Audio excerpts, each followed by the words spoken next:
Hey, good morning. It's Mark Weiss. Let's talk today about arbitration agreements. Arbitration agreements in a contract, that is. Why would you want one? Is it a tool to help you, or is it a tool to be used against you? You know, many people believe that arbitration or some other form of private decision-making is better than going to court. Maybe it is, maybe it isn't. And maybe the question that you ask yourself in determining whether arbitration is better or worse for you is slightly different.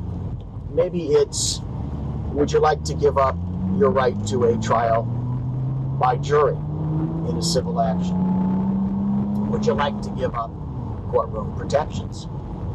So oftentimes people think that an arbitration provision is placed in an agreement because it's going to be quicker, it's going to be easier, it's going to be more direct, and therefore it is going to save time. But as any honest litigator will tell you, arbitrations can go on and on and on. In fact, a colleague several years ago who did litigation told me that she was engaged in a proceeding that had dragged on for 18 months. A proceeding, in other words, the trial equivalent, had dragged on for 18 months. That would be almost impossible to occur in the courtroom. Was that cheaper? Or was that more expensive? It was far more expensive. Secondly, consider in agreeing to an arbitration provision or in inserting one yourself in an agreement who you're arbitrating in front of. There are solo arbitrators who are unaffiliated. There are arbitration companies like JAMS or a company called ADR. And then there's sort of the granddaddy of them all, the American Arbitration Association.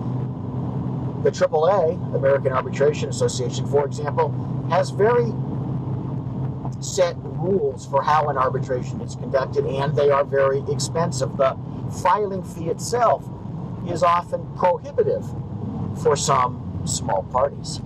So,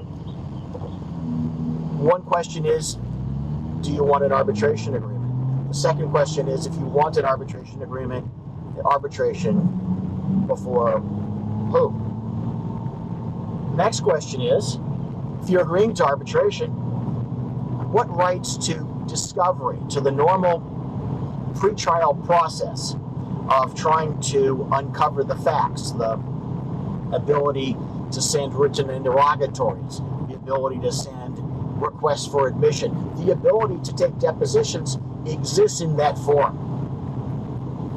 If by the process there are none, then what protections do you need to build into the agreement itself?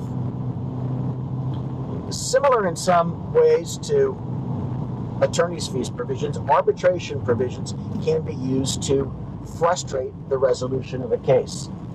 While they seem warm and fuzzy, the process itself can be more burdensome than trial, can be more expensive than trial. It can be a disincentive to do what arbitration is supposedly in the popular vernacular there to accomplish: a quick, simple, and inexpensive resolution to the dispute.